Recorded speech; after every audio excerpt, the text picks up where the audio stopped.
Graça e paz, queridos. Amém? Glória a Deus por mais um dia abençoado, né? Um dia maravilhoso, na presença do nosso Deus querido. Vamos ler a Bíblia? Vamos ler 1 Reis, capítulo 9. Hoje nós vamos ver o Senhor aparecendo a Salomão. Pela segunda vez Deus vai aparecer a ele. Tendo Salomão acabado de construir o templo do Senhor e o palácio do rei, e tudo o que desejou construir, o Senhor tornou a aparecer a Salomão como lhe tinha aparecido em Gibeon, e lhe disse: ouvi a tua oração e a tua súplica que fizeste perante mim, consagrei o templo que construíste, a fim de pôr ali o meu nome para sempre. Os meus olhos e o meu coração estarão ali todos os dias. Ora, se andares perante mim, como andou Davi teu pai, com inteireza de coração e com sinceridade, para fazeres segundo tudo o que te mandei, guardando os meus estatutos e os meus juízos, então confirmarei o trono de teu reino sobre Israel para sempre, como prometi a Davi teu pai, dizendo: não te faltará sucessor sobre o trono de Israel. Se vós e vossos filhos, porém, de qualquer maneira vos apartardes de mim e não guardardes os meus mandamentos e os meus estatutos que vos tenho proposto, mas fordes e servirdes a outros deuses e vos curvardes perante eles, então exterminarei Israel da terra que lhe dei, e a este templo que consagrei o meu nome lançarei longe da minha presença.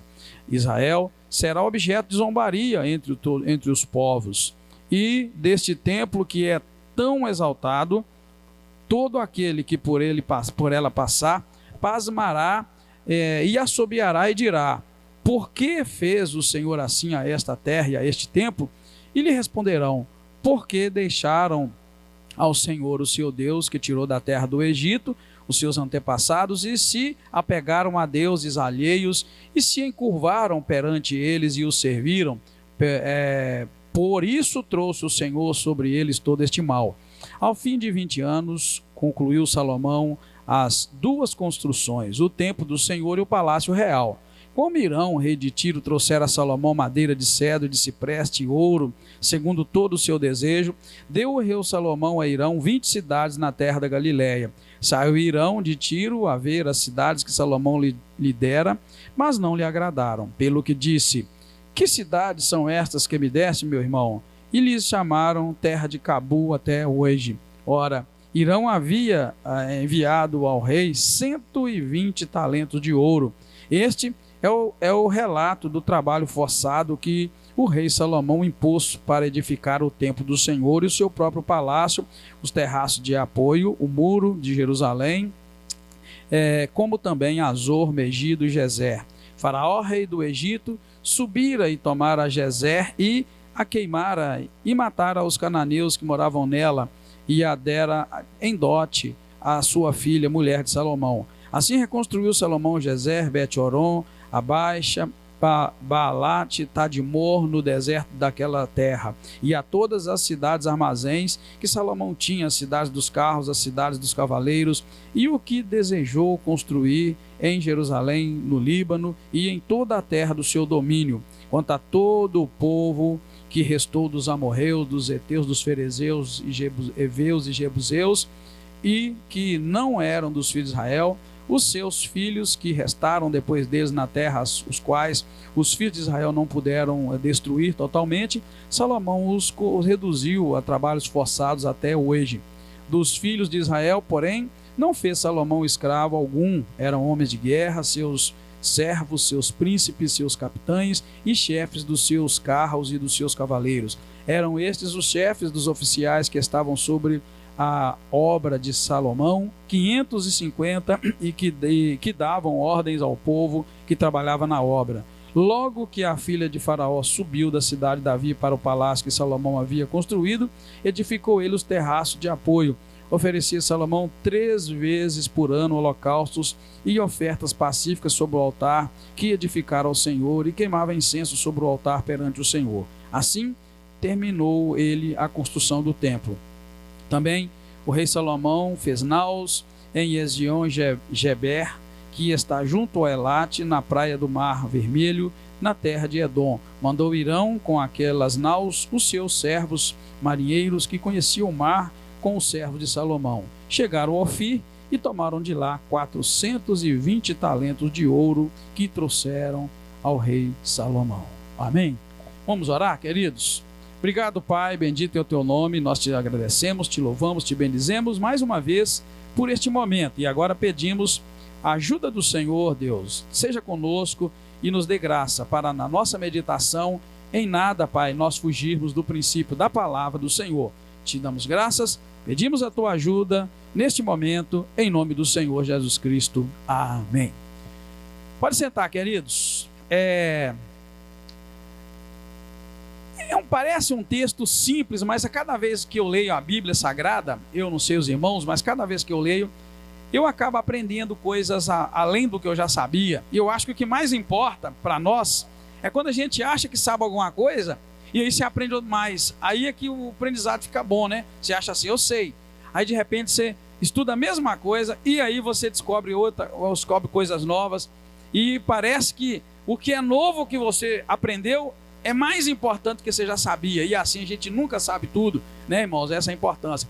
E eu vi aqui nesse texto algo muito importante para nós, logo de início, nos primeiros versículos, de 1 a 9, que eu vi o seguinte: Deus sabia, irmãos, que Salomão estava comprometendo as condições que ele havia dado para abençoar o povo de Israel. Eu não sei se você conseguiu notar isso, né? E aí Deus vai aparecer a Salomão pela segunda vez, e nesse momento, nessa segunda vez que Deus aparece, parece que Deus parecia muito para ele, mas não era. Apareceu aquela primeira vez lá em Gibeon, e agora Deus aparece aqui para ele. E o mais incrível é que Deus aparece dando sinal de que recebeu o templo que Salomão fez, estava satisfeito com tudo aquilo que Salomão havia feito.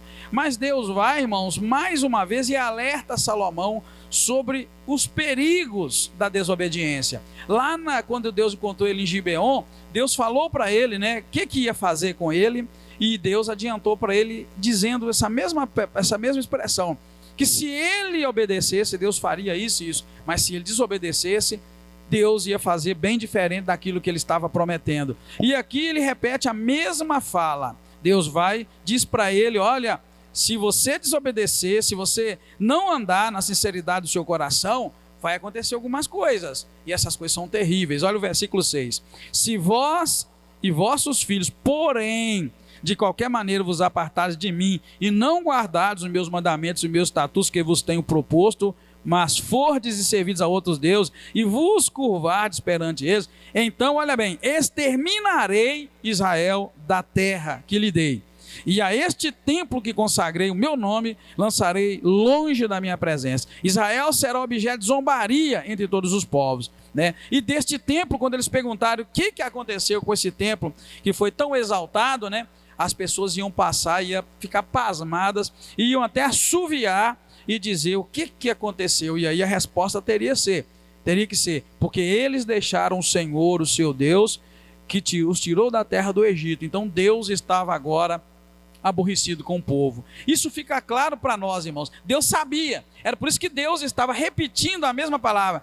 Olha, eu prometo que vou fazer isso, mas muito cuidado, porque se me desobedecer, se não andar nos meus estatutos, se não andar em sinceridade de coração, se não andar em santidade, se Israel se voltasse para os costumes dos povos daquela terra que Deus havia, né, desarraigado, Deus tirou o povo da terra e colocou Israel, se eles voltassem para aquelas adorações, para aqueles deuses, Deus estava dizendo que ia se desagradar, ia tirar o povo da terra e ia destruir aquele templo. Então, queridos, um templo não quer dizer, né, não quer dizer nada. Deus havia dito que ele não habita em templos feitos por mãos.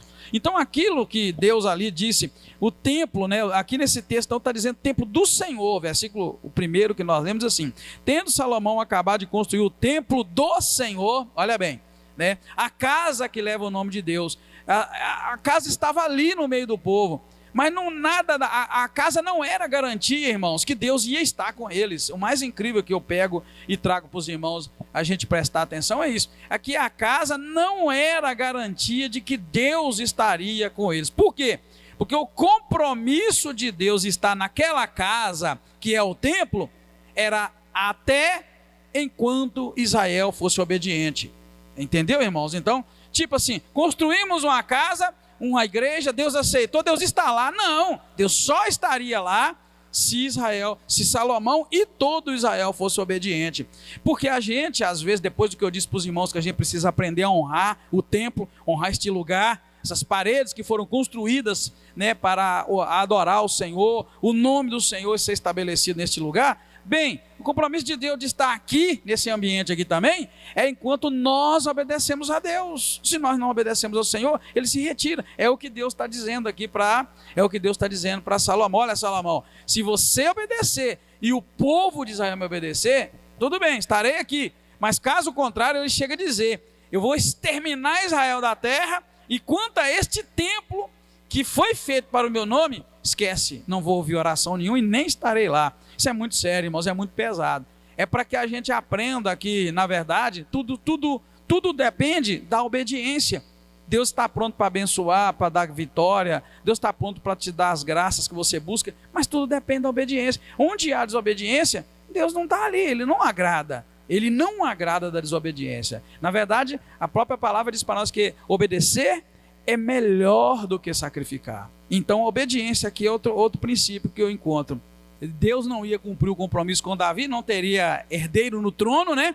Ele ia desarraigar Israel, ele ia tirar Israel de Israel, jogar Israel escravo para as nações. O que vai acontecer, pouco para frente nós vamos ver que Israel vai ser levado escravo, e Deus ia tirar a presença dele do culto, da igreja, do templo, ele não estaria lá mais. Então, é sério, irmãos, a dureza, né, o alerta de Deus aí, quanto às duras consequências da desobediência, Deus mostra para Salomão, e para que ele ficasse atento. Agora, eu coloco para você o porquê que eu coloquei lá, que Deus sabia que Salomão estava comprometendo as condições para a bênção. As condições para a bênção, desde que Deus encontrou com Salomão, lá em Gibeão, Deus falou para ele do compromisso que tinha com Davi, e que agora assumiu o compromisso com ele, Salomão, e deu as condições, obediência, para que ele pudesse cumprir o trato de estabelecer o trono, né, dentro da casa de Davi, e que pudesse também sua presença estar ali no templo. Então Deus pôs as condições que era obediência. Ele teria que ser muito fiel para que Deus pudesse cumprir o trato. E Deus havia notado isso. Por que Deus havia notado? Eu coloco para você. Era mal aos olhos de Deus, irmãos, a má fé de Salomão com Hirão, dando-lhe terras ruins em troca dos bens materiais. Nós estamos vendo lá desde o início que o rei Hirão, ele foi um rei que se levantou para ajudar Salomão, cedendo cedro, cedendo ouro, cedendo madeira de cipreste, cedendo até mão de obra, para que ele pudesse construir esse templo. Só que agora no capítulo 9, acabamos de ler no capítulo 9, versículos 11 e 14, que Salomão fez uma maldade terrível com aquele homem, irmãos. O homem mandou ouro, e aqui chega a dizer que era muito ouro que mandava, né? A quantidade de ouro está escrita na palavra para nós, o quanto de ouro que ele mandou. E o que acontece? Hirão manda todo esse ouro, verso 14, Hirão enviar ao rei 120 talentos de ouro, além da madeira de cedro e de cipreste que ele mandou.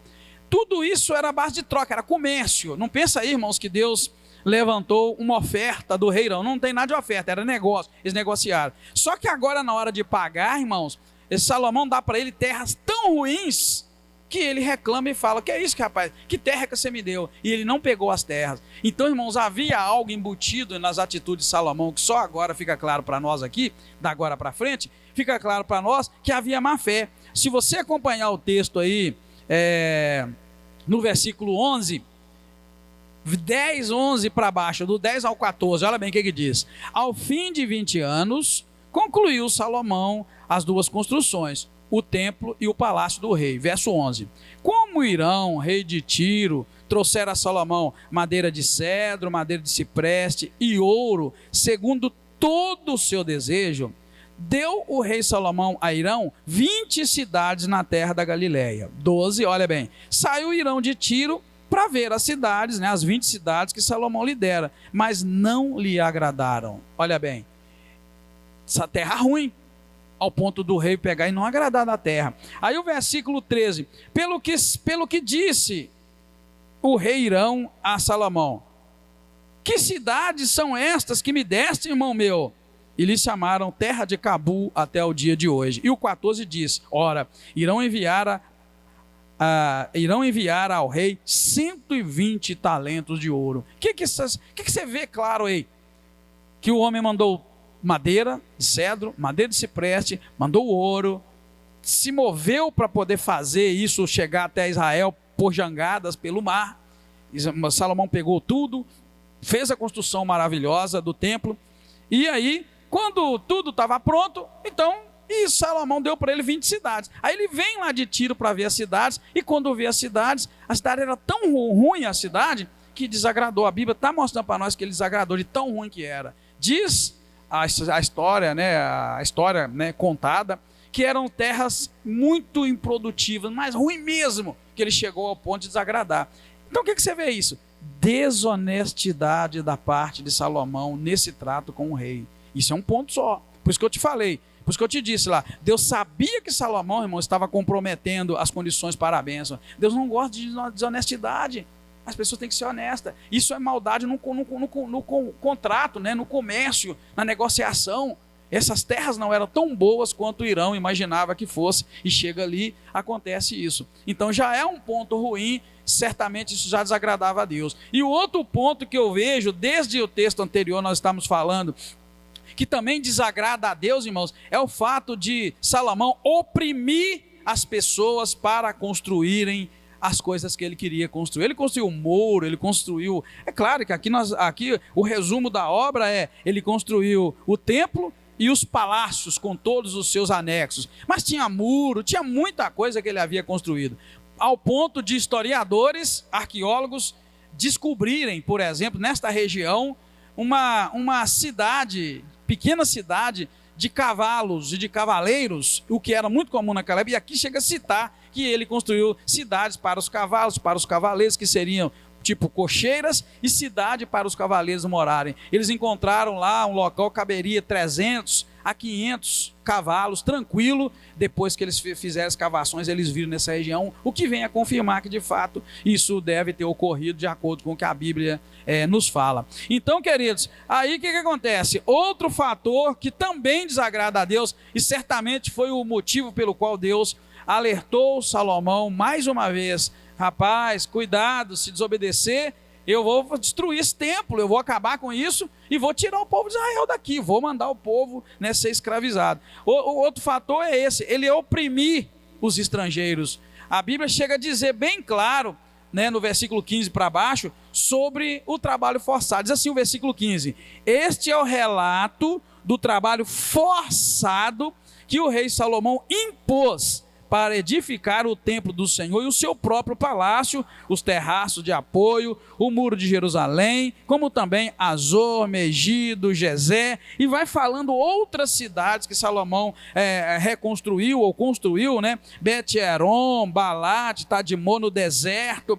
E isso, querido, quando vai falar trabalho forçado, fica claro, o que é trabalho forçado? Trabalho forçado é um trabalho que você não faz ele tranquilo, aliviado, é algo muito sob pressão. Então essas construções custaram um preço muito alto. E eu coloco para você ali esses textos para você ver que isso não agradava a Deus. Lá na lei, quando Deus já estava tirando o povo de Israel do Egito, Deus, quando estabeleceu suas muitas leis para Israel, tinha uma, é que eles não deveriam maltratar o estrangeiro, porque eles foram estrangeiros no Egito. E aqui Salomão está maltratando. Por quê? Porque esse texto deixa claro que ele não escravizou os seus irmãos, o povo de Israel, mas ele escravizou os estrangeiros, tá bom? Fica muito claro para nós que ele fez isso. Seguindo a leitura para você ver, veja bem, verso 19: e a todas as cidades armazéns que Salomão tinha, a cidade de carros, cidade dos cavaleiros, e o que desejou construir em Jerusalém, no Líbano, e em toda a terra do seu domínio ele construiu. Verso 20: quanto a todo o povo que restou dos amorreus, dos heteus, dos ferezeus, dos heveus, dos jebuseus, e que não eram dos filhos de Israel, tá vendo? Os seus filhos que restaram depois deles na terra, os quais os filhos de Israel não puderam destruir totalmente, Salomão os reduziu a trabalhos forçados até o dia de hoje. Lembra lá que cá atrás no versículo 15 está falando do relato do trabalho forçado? Agora fala quem foi que fez o trabalho forçado. São esses estrangeiros que pertenciam à terra, né? E aí a Bíblia chega a dizer no verso 15 que ele impôs o trabalho forçado. Não era só trabalho forçado, era trabalho forçado imposto, né? Colocado obrigatoriamente sobre as pessoas. Isso aí é o que se constitui, se configura trabalho escravo, irmãos. Até o dia de hoje, qualquer tipo de exploração no trabalho é um trabalho escravo. Mas aí o versículo 22 vai deixar claro assim, olha, dos filhos de Israel, porém, não fez Salomão escravo algum. Tá vendo? Só dos estrangeiros é que ele fez escravo. Agora veja lá, é um dia de estudo, né? Vale a pena? Abre a tua Bíblia, lá em Êxodo 23:9 e depois Levítico, que eu quero colocar para os irmãos. Por que eu coloco que Deus sabia que Salomão estava, irmãos, comprometendo as condições para a bênção? Porque lá em Êxodo 23, versículo 9, fica claro que Deus tinha dito, não maltrate, não trate mal o estrangeiro, né? Êxodo. Depois aqui a gente lê Levítico também. Levítico também vai falar, vai repetir a mesma ordem de Deus, né? Ok, diz assim, também não oprimirás o estrangeiro, vós conheceis o coração do estrangeiro, porque fostes estrangeiros na terra do Egito. Agora olha o que diz Levítico 19:13, só para os irmãos notarem, por isso que eu falei para você que às vezes eu leio um texto, eu penso assim, já vi tudo, e aqui eu estou vendo que Deus sabia que ele estava infringindo esses dois pontos que não deveria infligir. Levítico 19:13 vai dizer outra vez, não oprimirás o teu próximo, nem o roubarás. O salário do operário não ficará em teu poder até o dia seguinte. Isso é Deus falando diversas leis, para não oprimir, né, o próximo e nem reter o salário dele. Então, queridos, estava na lei, estabelecido por Deus, algumas regras de relacionamento, de trabalho um com o outro, e que se deveria ter cuidado. E aí a gente vê que Salomão não estava tendo ao ponto de colocar esse trabalho forçado. Chega lá na frente, nós vamos ver, irmãos, que quando o reino de Israel é rachado, né? Quando Salomão vai morrer no capítulo 11, Salomão vai morrer, e aí o filho dele, Roboão, vai reinar no lugar dele.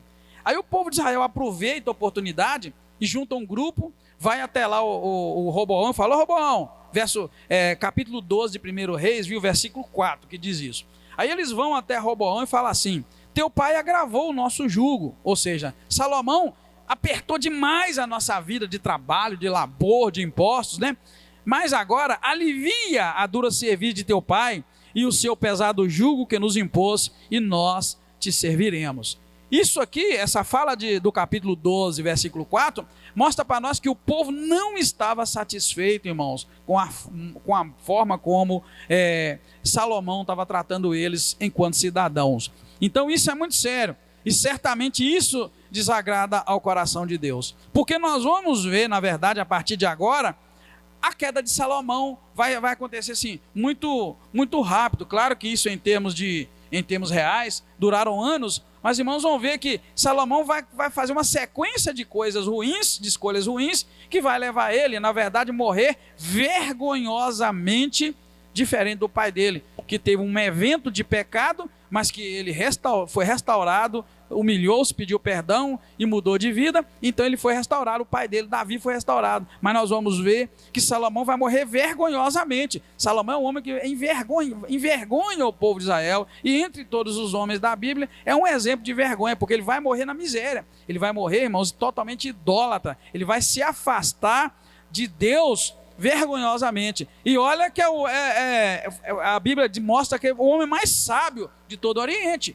Vinha gente de longe. O capítulo 10 mesmo vai mostrar a rainha de Sabá, viajando longe para ir lá ver a sabedoria dele. E eu coloco para os irmãos, de nada adianta, irmãos, a gente ter sabedoria no nosso coração se não houver vigilância e temor de Deus. Ele era sábio, mas na verdade ele não era um homem vigilante, zeloso em guardar a lei do Senhor. Então, um conjunto de coisas que faz um homem ou uma mulher ser salvo. E não é uma coisa só. Você pode ter dons, mas se você não for vigilante, você vai cair. É o caso de Salomão, muito sábio. E eu fiz a pergunta para os irmãos aqui no estudo: Salomão era sábio para quê?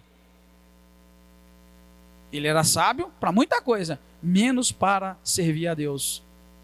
Ele era sábio para negociar, ele era sábio para construir, ele era sábio para conversas políticas, ele era sábio para arrumar mulher, porque ele arrumou 1000 mulheres, mas ele não era sábio, irmãos, para agradar a Deus.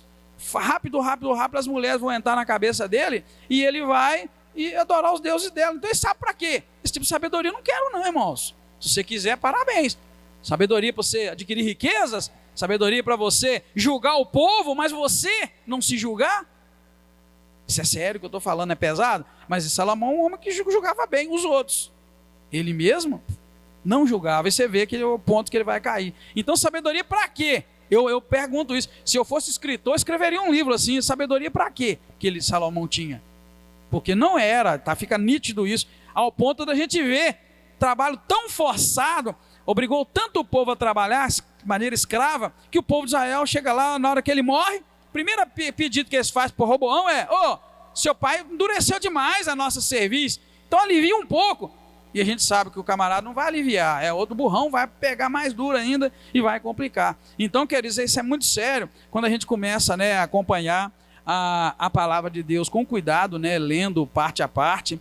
Bem, contudo, apesar de Salomão, tomar essas atitudes que nós vimos ali, de não ser sincero com o rei Irão, dando para ele em pagamento por todo o ouro, pagamento por todo o cedro, todo o cipreste, todo o empenho, ele dá umas terras tão ruins que o homem não quis. Irmãos, olha bem, o que quer dizer essa passagem ali que eu acabei de dizer de Irão? É a mesma coisa de eu negociar com você uma coisa, e a gente, olha, eu vou te dar isso e isso, você vai fazer isso e isso por mim, eu vou te dar um carro.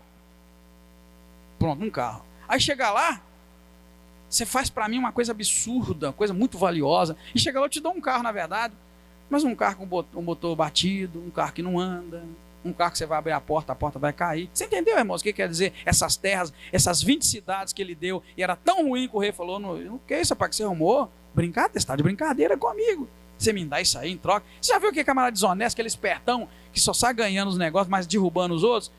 É isso, irmãos, é que a Bíblia fala bonito, floreado. Então isso desagradava ao Senhor. E o trabalho forçado fica claro, igual eu disse para vocês, escravizou o povo ao ponto do povo não estar aguentando mais. E isso não agradava a Deus, e Deus conhece o coração. Por que ele conhece? Porque até então nem eu e você sabíamos disso. Nós só estamos sabendo disso no capítulo 9. Mas certamente Deus já sabia, e Deus estava avisando para ele: olha, rapaz, se você não for obediente, esse negócio, tudo que você fez de bonito aqui, isso não vai cair tudo, os outros vai virar motivo de piada.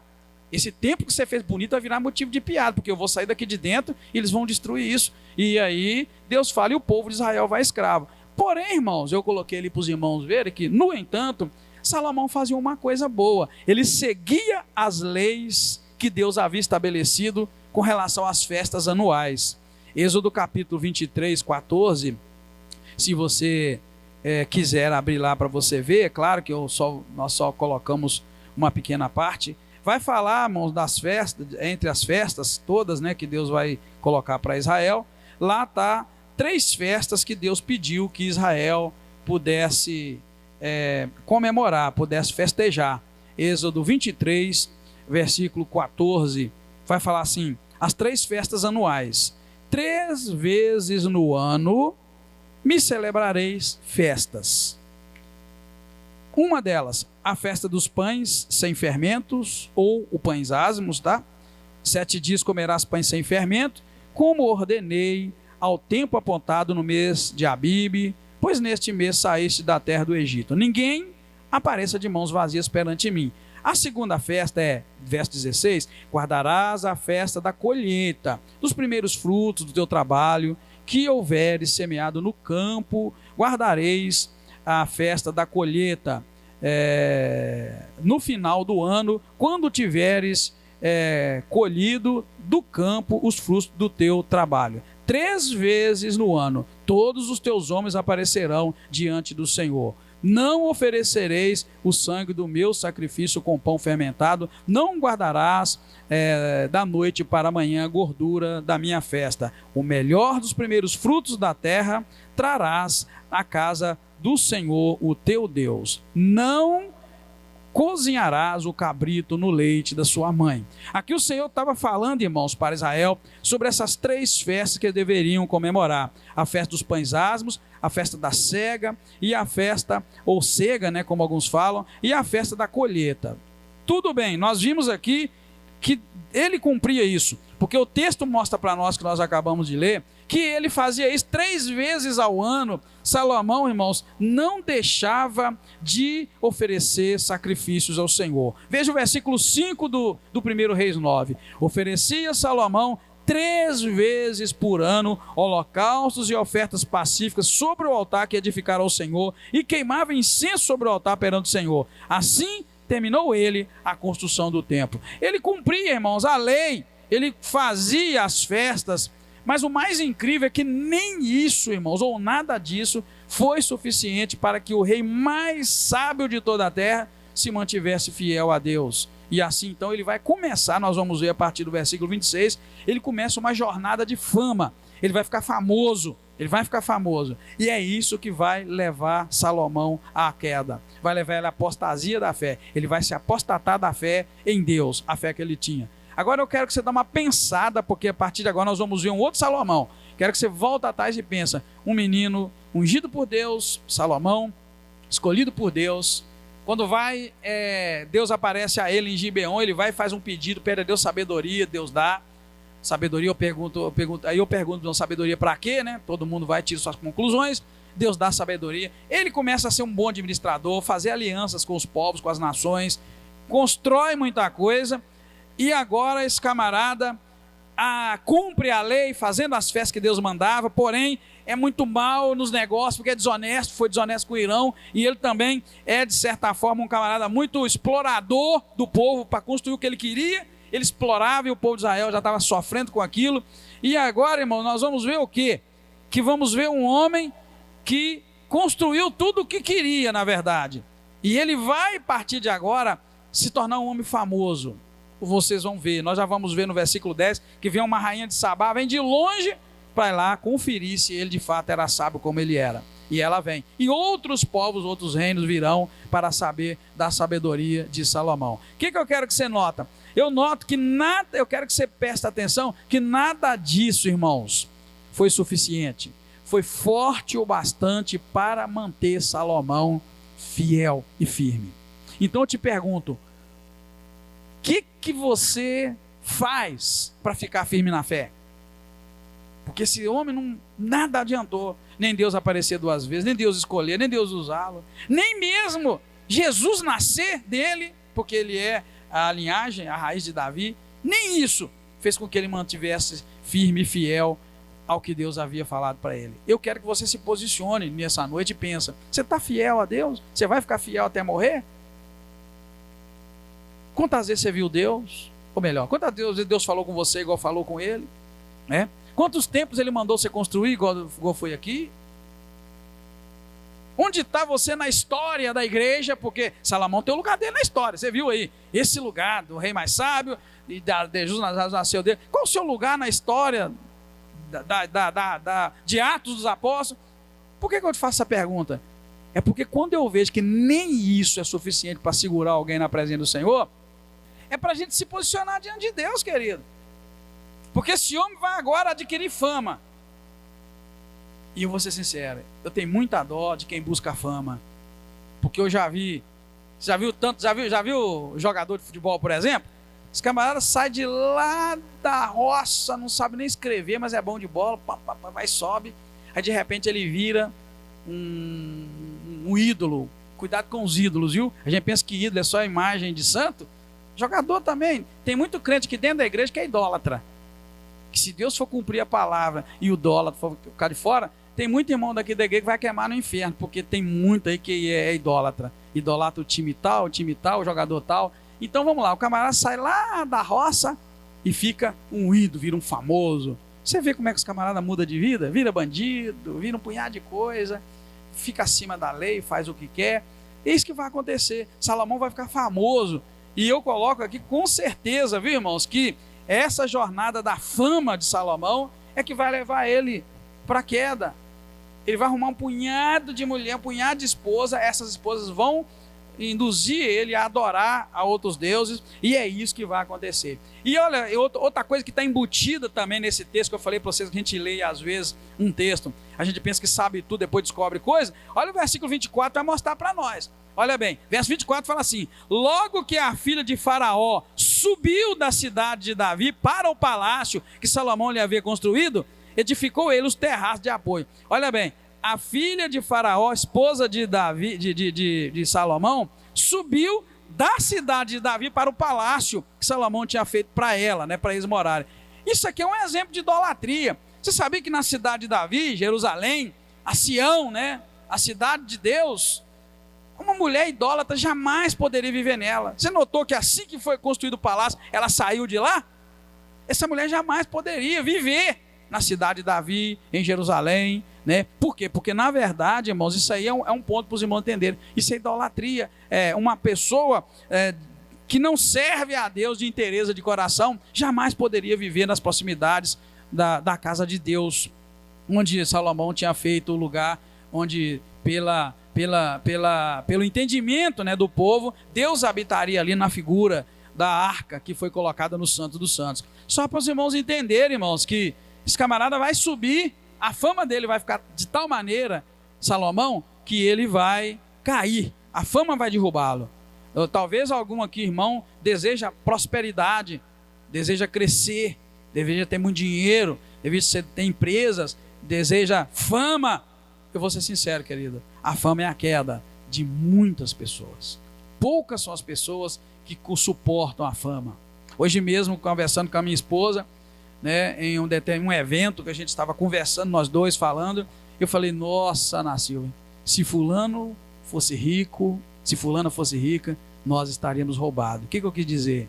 Eu quis dizer que a pessoa é arrogante, pobre.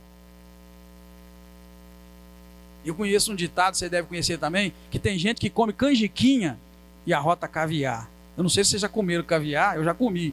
Caviar é ovazinha de peixe, é igualzinho canjiquinha. Por isso que eles falam assim: fulano come canjiquinha, arrota caviar. É canjiquinha, igualzinho. É umas bolinhas assim de ovo de peixe. Tem ruim, mas rico, né? Fala caviar, é caro. Um dia eu comi e falei: nunca mais eu como esse trem. Então, querido, por isso que é aquela expressão: fulano come canjiquinha e arrota caviar. Porque num pratinho bonitinho assim, de canjiquinha, você vai olhar e vai pensar que aquilo ali é caviar, porque parece. Tem gente, querido, que é pobre, mas vive uma vida como se fosse rico, de maldade. E se fosse rico, então? Eu falo, por isso que eu expressei isso para minha esposa. É o caso de Salomão, irmão. Salomão vai crescer tanto, ficar tão grande, que Salomão vai desagradar a Deus. E essa jornada da fama é o que vai derrubar Salomão. E aí entra aquela questão: mas será que Deus sabia de tudo isso? Será que Deus sabia que ele ia cair? Ou não sabia? Bem, a gente sabe, né, irmãos, que Deus nos deu o livre-arbítrio. Deus nos deu a liberdade de escolher, né, o caminho que a gente vai trilhar. Nós podemos concluir, então, irmãos, o seguinte: Deus sabia de uma coisa. Plenamente Deus sabia de antemão que Salomão já estava comprometendo as condições para a bênção. Quais atitudes? Já falei. A atitude lá atrás de ser mau, desonesto com Irão, a atitude de forçar o povo a trabalhos que eles não estavam aguentando mais, isso desagrada a Deus. O atributo incomunicável de Deus, chamado de onisciência, deixa claro, irmãos, que não há nada desconhecido para ele. Deus é conhecedor de todas as coisas. Deus tem vários atributos que são incomunicáveis. Isso quer dizer o quê? Atributos que só Deus tem. Ele não pode compartilhar com a gente. Deus compartilha a santidade, compartilha o amor, vários atributos de Deus ele compartilha. Mas tem uns que são incomunicáveis, ele não compartilha com ninguém, só ele tem. E um deles é a onisciência. A onisciência quer dizer que Deus sabe de tudo, e tudo de maneira integral. Então Deus sabe, irmãos, o que vai te acontecer, Deus sabe, enfim, ele é capaz de saber, e ele não precisa de ajuda para isso. Você, para saber alguma coisa, você tem que estudar, você tem que ir lá no Google, você tem que pesquisar. Deus não precisa. Então, o que isso deixa claro para nós? Que Deus já sabia do caminho que Davi, né, ia percorrer, o caminho que agora Salomão ia percorrer. Por isso Deus estava avisando: cuidado, rapaz, a desobediência vai te derrubar. Mas ele fez, né, fez o que fez. Olha para você ver a prova de que Deus, irmãos, mesmo sendo onisciente, sabendo de tudo, ele só orienta e deixa a gente seguir em frente. Lá no Jardim do Éden, o primeiro pecado que a Bíblia registra, mostra Deus falando para Adão, né? Olha, come de todas as árvores, mas não come da tal árvore. E aí, o que Deus fez mais? Só isso, só falou, não come dela. Ainda disse: no dia que dela comer, morrerás. E pronto, irmão, deixou com Adão, deixou com Eva obedecer ou não obedecer. E ele escolheu não obedecer. Ou seja, Deus sabe, mas ele te deixa escolher. É por isso que eu costumo dizer que quando o homem e a mulher obedecem a Deus, algo acontece no coração de Deus que faz Deus se alegrar, ficar muito feliz. Por quê? Porque ele sabe que você pode fazer essa escolha e pode também rejeitar. Então você pode escolher o bem, mas você pode rejeitar o bem. Você pode ser uma pessoa boa, mas pode ser uma pessoa ordinária, ruim. Como minha mãe costumava dizer, igual carne de cobra, ruim. Por quê? Porque Deus te deixa escolher. Agora, é incrível como Deus também não nos impede, irmão, de escolher o errado. Deus não impediu Eva, Deus não impediu Adão. E aqui Deus não vai impedir Salomão, irmãos. Deus só vai orientar: cuidado, se você obedecer, vou mandar um punhado de bênção. Mas se você desobedecer, eu não vou mandar as bênçãos que eu disse que eu mandaria. Tem gente por aí acreditando que Deus promete e ele cumpre. Deus promete, mas se você não obedecer, ele não cumpre nada. É uma ideia errônea que a gente tem. Ah, porque Deus falou, ele vai cumprir. Ah, vai nessa que vai. É aqui que ele disse: olha, Salomão, se você obedecer igual seu pai e tal, em sinceridade de coração, rapaz, eu vou fazer isso. Mas se desobedecer, eu não vou fazer nada disso. Eu não vou ficar nesse templo bonito que você fez, né? Eu vou sair daqui, vou destruir isso, e o povo vai passar e vocês vão virar motivo de piada. E tem mais: seu trono não vai ter ninguém, eu vou arrancar, vou arrancar Israel daqui, mandar Israel escravo, vocês vão ser vergonha, o povo vão rir de vocês. Ou seja, meu irmão, eu costumo dizer: Deus não tem compromisso nenhum comigo, e nenhum compromisso com você, e nem com homem nenhum. Ele tem compromisso com a sua palavra. E quando ele diz e ele põe condições, aí já não é mais Deus, é nós. Somos nós que vamos determinar o fim da nossa vida, querido. Eu costumo dizer que a sua salvação está na sua mão, não tem nada a ver com Deus. Jesus fez tudo o que tinha que fazer lá na cruz do Calvário. Agora você precisa aceitar Jesus, crer no Senhor, Jesus, né, como seu Salvador, abraçar o Senhor e falar: eu quero a salvação, e pronto. E Deus vai te ajudar a caminhar todos os seus anos na presença do Senhor, né? O próprio Senhor Jesus: aquele que não largar pai, mãe, mulher, não largar família por amor de mim, não é digno de mim, né? Não é digno dele. Então, o que isso quer dizer? Isso quer dizer que está na nossa mão, não está mais na mão de Deus, tá? Não está na mão de Deus, irmãos, está na nossa mão. É a nossa obediência, nosso compromisso em seguir o que Deus está mandando, é o que vai determinar a bênção na nossa vida, né? Ou a maldição. Assim, queridos, a gente entende, né? O atributo incomunicável de Deus, a onisciência, deixar claro que não há nada desconhecido para Deus. Deus é conhecedor de todas as coisas, até mesmo as coisas mais íntimas nossas, mais profundas. Sabe aquelas coisas que a gente não conta para ninguém? Deus sabe delas. Todas aquelas coisas, irmão. Não precisa, às vezes, a gente ficar falando muito, não precisa da gente ficar, né, por aí desesperado. Deus sabe. A gente só precisa de mostrar para Deus isso. Olha, Deus, obrigado, porque eu sei que o Senhor sabe da minha luta, sabe do meu sofrimento, sabe do caminho que eu tô seguindo, e Deus é conosco. Foi o que fez de Davi um homem segundo o coração de Deus. Davi pecou, Davi era um homem de guerra, era um homem de lutas, tinha muita coisa na vida de Davi. Um pai, eu falei para os irmãos, entre todos os pais da Bíblia, Davi era um dos piores, um homem danadinho. Os filhos faziam tudo quanto é coisa errada, ele ignorava, né? Ignorava. No entanto, havia em Davi algo que agradava ao Senhor, que era a sinceridade. Quando Davi sabia que tinha algo errado, ele se humilhava diante de Deus e não tinha vergonha de publicamente se humilhar como nós vimos nos Salmos. Isso é, irmãos, a liberdade que a gente tem diante de Deus de mudar o que é mais lógico. Muda, querido, na tua vida o que é mais lógico. O que é lógico? É lógico a gente ficar vivendo uma vida, irmãos, oculta no pecado, uma vida de maldade, uma vida que parece para as pessoas que estão na presença de Deus, mas lá no fundo não está. Isso é o lógico, isso é o normal. Agora, eu vou tomar cuidado com a palavra que eu vou falar, porque isso não existe, mas ao mesmo tempo eu quero que você entenda, você vai surpreender Deus se você sair desse normalzinho aí. Por quê? Ninguém surpreende Deus, deixa isso claro, ninguém surpreende Deus. Mas eu quero dizer que Deus deixa para você uma ordem: não coma de tal árvore. Surpreenda a Deus não comendo, porque Eva comeu e deu para o marido dela. Entendeu o que eu quero dizer, irmãos? Então Deus põe para lá um punhado de coisas que não pode, e Ele espera que você obedeça, mas é normal não obedecer. Então assim, dá uma surpreendida, pulando normal. Fala, não, peraí, eu vou fazer o que está mandando a palavra de Deus, ainda que isso dói em mim, ainda que me machuca, ainda que parece estar arrancando um pedaço em mim, eu vou fazer o que a palavra está mandando. Isso, querido, é o que nos eleva na presença do Senhor, é isso que nos eleva, é isso que faz Deus agradar de ti, é isso que é a característica na vida de um verdadeiro adorador. Lembra lá João dizendo: os verdadeiros adoradores adorarão o Pai em espírito e em verdade. Quem são os verdadeiros adoradores? Aquele que quando o camarada bate de um lado, ele dá o outro. Os verdadeiros adoradores são esses. Aqueles que são chamados para andar uma milha, vai duas. Esses são os verdadeiros adoradores. Aqueles que fogem do normal. O normal é pecar. Então quando você foge do normal, Deus se agrada de ti. E aí é que flui a verdadeira adoração, agrada a Deus. E o Senhor certamente nos exalta. Por quê? Porque você vai ver, desobedeceu a Deus, pecou, queda. É o que vai acontecer com Israel, é o que vai acontecer com Salomão. Deus é implacável na sua justiça. Ele é muito bonzinho, Deus é muito bom, Deus dá chance, Deus deixa a gente, mas se você bengar, se você furar com Deus, Deus é implacável, Ele não tem dó. Eu tomo o rigor de Deus, irmãos, eu tomo o rigor de Deus com relação a essas questões da gente pisar na bola e achar que Deus está ignorando, é o exemplo de Moisés.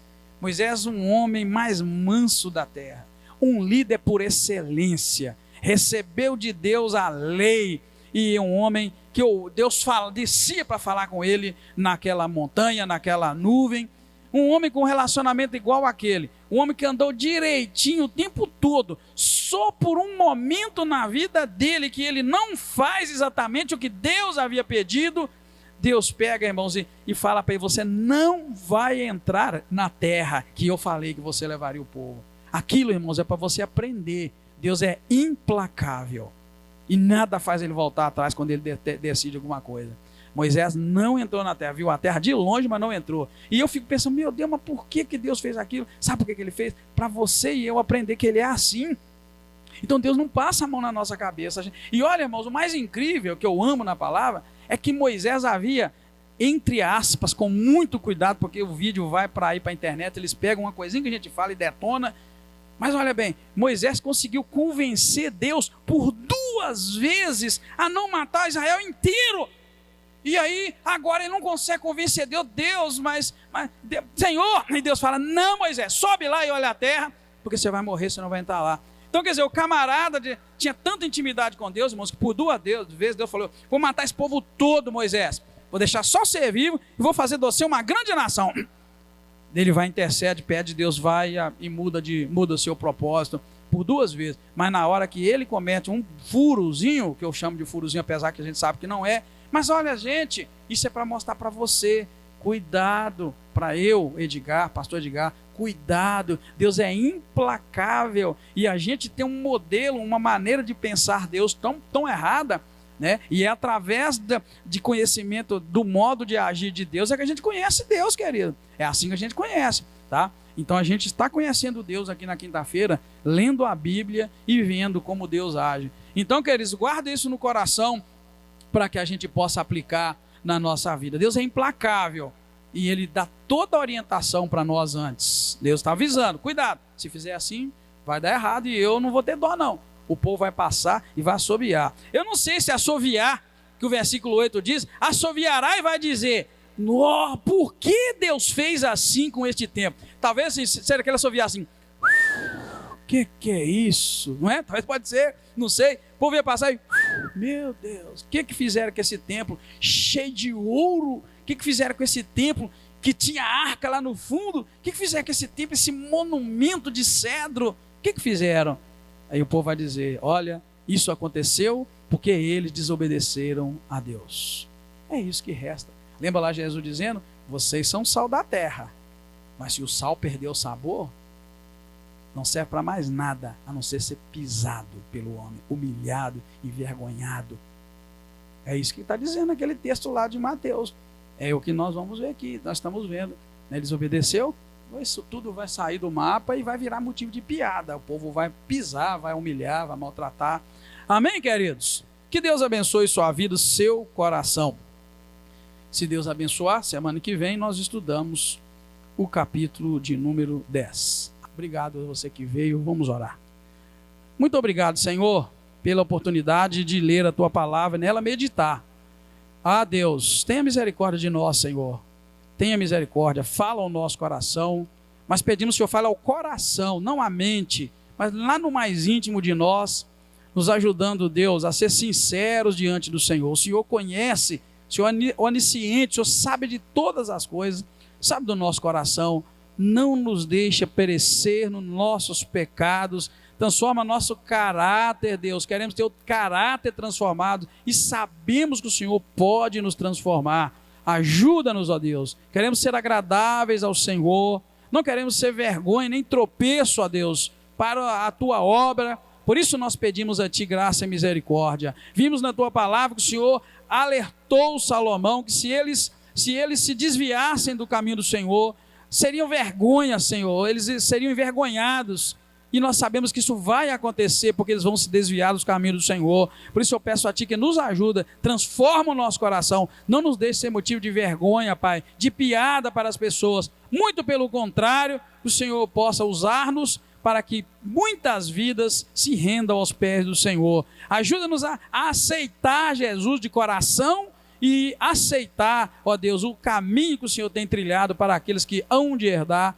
a vida eterna. Muito obrigado mais uma vez, te agradeço pela vida de cada um dos irmãos que veio aqui nesta noite, peço uma noite de paz, de descanso na presença do Senhor. Obrigado, Pai, mais uma vez eu te agradeço, em nome do Senhor Jesus Cristo, amém.